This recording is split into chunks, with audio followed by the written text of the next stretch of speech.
Ya Allah, jalan Bu Mahendra Data kayak sungai. Jalan Mahendra, banyak mobil hanyut. Mahendra Data. Saya Bu ada dulu ada banyak tapi ini sampai gini besarnya. Ini paling besar berarti. Nah, ini udah paling besar kayak tsunami ini dah sampai hari ini aja dah sampai hancur saya ini. Oh, mengungsi data soga. Hancur total. Aish, Tuhan.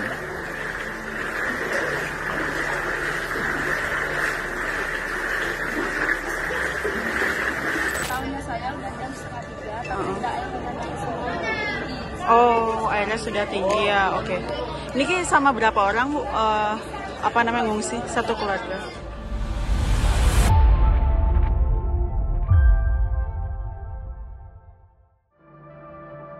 Bali diterjang banjir besar sejak Rabu 10 September 2025 hingga Kamis 11 September 2025.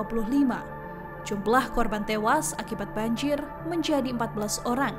Selain itu masih ada 2 orang yang hingga kini belum ditemukan. Berarti waktu kejadian ada di sini ya Bu ya? ada. Terus ini lagi beres-beresin apa Bu? Beresin buah. Sama sisa dagangan yang masih bisa diambil. Ya. Buahnya masih ada yang selamat Bu? Nah, ada selamat, udah hanyut semua. Oke. Terus ini yang ngambil apa aja Bu kesini Bu? Ngambil meja-meja itu aja. Yang penting-penting. Ya. Dulu jualannya di mana Bu? Di sini. Di basement? Nah, itu. Oh, jualan apa Bu? Jualan buah. Buah aja? Berarti waktu kejadian tuh sekitar jam 3 pagi ya Bu ya? Ya, jam 3 pagi. Itu airnya langsung masuk gitu aja dan Ibu... Airnya langsung masuk. Ini udah pembatas sungai ini jebol. Langsung airnya masuk kayak tsunami itu. Ya akhirnya Bu nggak sempat menyelamatkan barang dagangan ya? Udah orang-orang udah pada lari semua. Saya hanyut, saya sampai di sana saya. Sampai di tangga itu saya hanyut. Di sana saya gini apa namanya? Pegangan ya Bu ya? Ya langsung saya naik ke atas ke lantai 2 gitu. Bu, kalau total kerugiannya berapa Bu? Ya puluhan juta. Puluhan juta ya? Karena Ya, stok buah semuanya lagi bisa banyak. Ratusan. Karena stok buahnya lagi banyak ya Bu ya waktu Ya, itu? Udah berapa tahun Bu jualan di sini? udah lama, udah sebelum COVID udah di sini, udah mulai dari sini. Dan baru ini ada banjir seperti Ya, ini Bu? Dan baru ini paling besar gitu, banjirnya. Dulu nggak sampai segini. Oh. Banjir Bali ini pun mendapatkan atensi penuh dari istana. Setibanya pulang dari kunjungan kerja di Timur Tengah, Presiden Prabowo Subianto juga langsung menjenguk korban banjir di Bali. Peninjauan Prabowo terhadap korban dampak banjir di Bali disiarkan langsung di kanal YouTube Sekretariat Presiden pada Sabtu 13 September 2025. Mau minta bantuan, minta modal kayak jualan gitu, barangnya habis semua, rumah-rumah tangganya ludas sudah keluar, tidak pernah dilarikan air gitu. Saya perlu bantuan ya berapa aja dah boleh, sana memaksa gitu, berapa aja kasih ya supaya bisa jualan saya. Gitu, Apa respon Pak Presiden tadi? Gimana jawabannya? Ya gitu, dia mau bantu dah semua, kasihan dia, itu kasihan sama anak-anak gitu, tak kasih dah semua ini uang gitu, berapa butuh ya berapa aja saya nak maksa gitu, saya bilang nak memaksa dah berapa aja dikasih ya gitu saya. Apa usahanya Bu? Saya jualan kopi Di mana? di sana ngacung, saya ngacung keliling di sana. Rumahnya di sini memang Bu? Kos. Oh ngekos di sini, berarti di sini kena banjir juga Banjir Bu? semua ini banyak barang-barang rumah tangga habis keluar air. Oh 6 kakak. Ya, Oke. semua ada sampai berantakan kayak gini sampai saya telanjang seharian Bu, nggak punya baju, bagaimana udah basah semua. Jam berapa banjirnya masuk Bu? Jam 4 besar sekali lumpurnya. Ya nggak jam 4 namang Bu. Jam 4 dia. Saya jam 4 lari ke Banjar. Saya digendong saya Bu, saya soalnya stroke ini sakit. Iya. Nggak bisa jalan saya. Saya stroke, digendong saya lari, saya naik ke Banjar saya. Aslinya mana Bu? Karangasem, Karangasem mana? Karangasem Gelang. Belang. Sampun lama tinggal di sini Ibu ya? Lama, Udah berapa tahun Bu? Udah mulai lahir saya di Denpasar, tapi aslinya Karangasem, tapi lahirnya Denpasar. Berarti baru kali ini lihat banjir Ya, segitu baru gedenya sekali, Bu ya? Memang saya Bu ada dulu ada banyak tapi ini sampai gini besarnya. Ini paling besar Ya, berarti. ini udah paling besar kayak tsunami ini dah sampai hari ini aja lah, sampai hancur saya ini. Waktu dulu enggak hancur di kali aja, tapi enggak di sini. Enggak sampai naik sini enggak. Sampai keluar barangnya semua enggak. Sekarang aja ada ini hancurnya, ini udah semua barang-barangnya sampai hancur lah. Badan-badan ini sampai hancur, telanjang semua ada ini. Ibu tadi ada dikasih kenang-kenangan nggak sama Bapak Presiden, Bu? Belum katanya. Berarti cuma ditanya aja tadi ya, apa kebutuhannya, keperluannya gitu ya. Apa kasih berapa minta uang ya, berapa aja ada ya, nanti tak suruh bawain di sini gitu. Oh, oke. Saimah, 27 tahun, adalah satu di antara warga yang mengungsi ke posko bencana banjir Banjar Tohpati, Kertalangu, Denpasar. Saimah dan suami turut mengajak kedua anaknya yang berusia 6 tahun dan 4 bulan.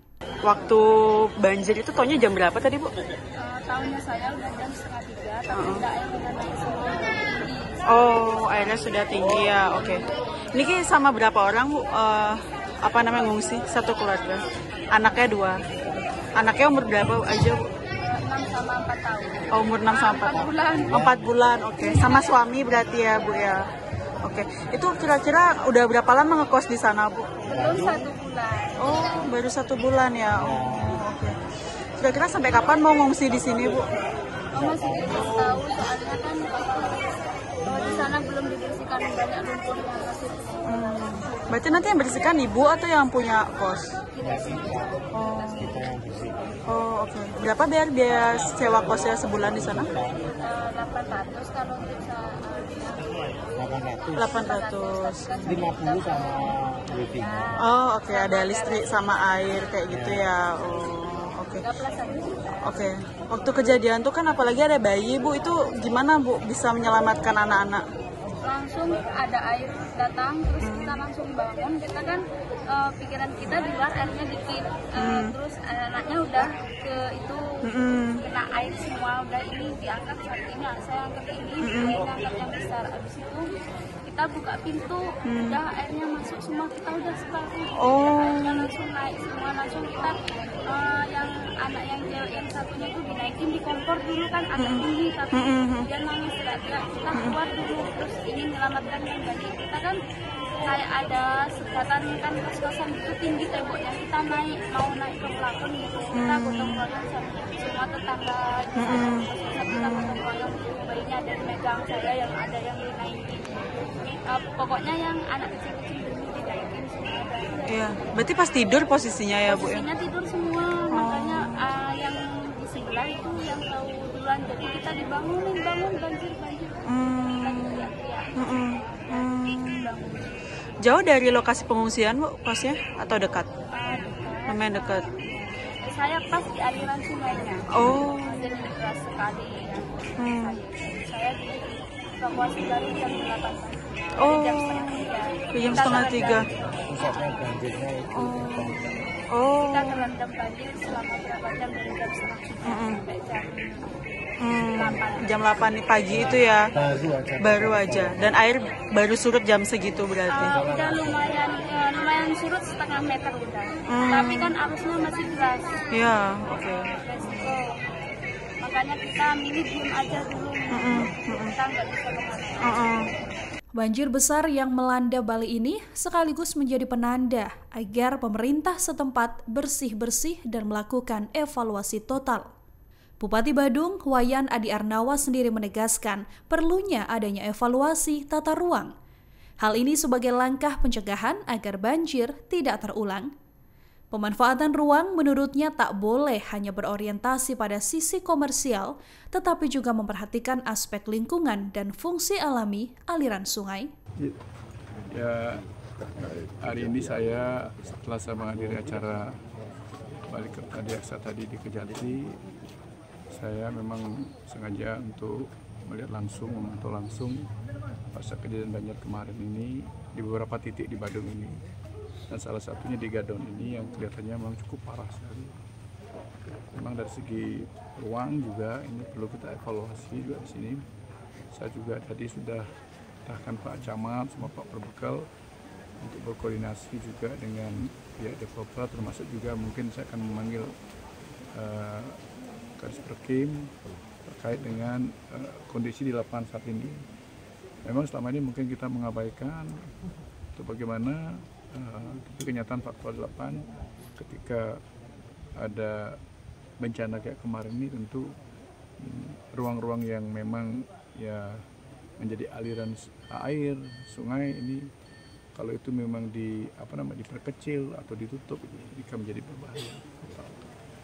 Mudah-mudahan dengan kejadian ini kita akan evaluasi nanti, sehingga harapan kita agar tidak akan terjadi seperti ini lagi ke depan. Berarti persoalannya saluran air persempit ya Pak ya? Ya, saya melihat sih bukan artinya dari segi pemanfaatan ruang kan perlu kita evaluasi juga. Artinya tidak hanya serta-merta kita hanya berpikir dari komersilnya saja, tapi juga dari dari tempatnya, apakah layak atau tidak itu untuk dimanfaatkan sebagai perumahan. Nanti itulah saya juga nanti akan manggil Kadis Perkim untuk melakukan evaluasi terhadap mungkin permohonan-permohonan atau pemanfaatan ruang yang ada di Badung ini, belajar dari kejadian banjir kemarin ini. Pak, terkait dengan posko, apa yang fasilitas seperti apa yang diberikan kepada korban bencana? Saya sudah merintahkan Camat dan BPBD untuk segera menyiapkan posko, tetapi kenyataannya kemarin sebenarnya ada satu warga kita yang ada di Kerobokan yang rencananya akan semacam mengungsi, tapi akhirnya sampai sore dia tidak jadi lagi balik lagi. Kalau nggak salah di Banjar Jambi itu. Yang kedua di Banjar Taman Tirta juga Perumahan Dalung, saya lihat ada warga yang rencananya mengungsi juga. Ternyata kita akan siapkan mereka yang bersangkutan sudah menyiapkan tempat parkir karena merasa bahwa banyak barang-barang yang memang harus dia jaga yang masih di rumahnya, sehingga dia lebih memilih mengungsi di tempat parkir yang kebetulan dekat rumahnya itu. Tapi kita tetap atensi juga warga-warga seperti itu, dan saya sudah perintahkan juga baik Camat, baik Berbekal, Lurah untuk memperhatikan, termasuk BPBD yang memang mempunyai tugas dan fungsi untuk itu. Pak, tindak lanjut dari korban ini gimana Pak? Ini kan 3 orang masih hilang Pak, orang tuanya. Apakah ada pemerintah Kabupaten Badung untuk menurunkan untuk melakukan pencarian atau gimana? Kan kita sudah terkait masalah ini kan kita tidak bicara Badung aja kan, semua provinsi Basarnas sudah. Bahkan kemarin Pak Kepala Badan Bencana Nasional juga sudah merintahkan Basarnas untuk melakukan pencarian kan. Ada SOP sampai 7 hari kalau nggak salah, itu memang SOP-nya untuk melakukan pencarian. Setelah itu baru akan dikomunikasikan dengan keluarganya, apakah akan lanjut atau bagaimana. Tapi yang jelas kemarin Kepala BNPB BNPB Nasional atas perintah Bapak Presiden sudah langsung ke Bali, dan kita ketemu langsung kemarin ketika ada pertemuan di Kota Sabah kemarin di Rumah Jabatan Gubernur.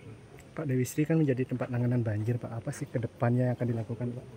Nah ini kan betul.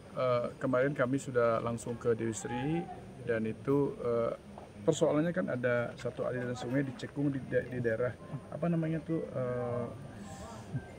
sentra parkir. Sentra parkir itu ada mengecil, dan 2026 ini hasil laporan Pak Kadis PUPR sudah akan diambil penataan, dan malahan pihak pemilik tanah sudah siap untuk melebarkan. Mudah-mudahan malahan saya perintahkan kepada Pak Kadis PU kalau bisa jangan menunggu 2026. Kalau memang itu urgent sekali, kita pakai belanja tidak terduga aja untuk melebarkan ini, karena kita ini kan baru mengawali. Ini kan kita musim hujan kan biasanya sampai Desember, malahan awal tahun setelah hujan. Karena kita takut juga kejadian seperti ini akan terulang lagi. Maka saya minta nanti kalau memang itu hujan banget, ya udah kita belanja tidak terduga, kita pakai untuk lebaran aliran sungai yang ada di sentra parkir. Ya. Download Tribun X sekarang, menghadirkan lokal menjadi Indonesia.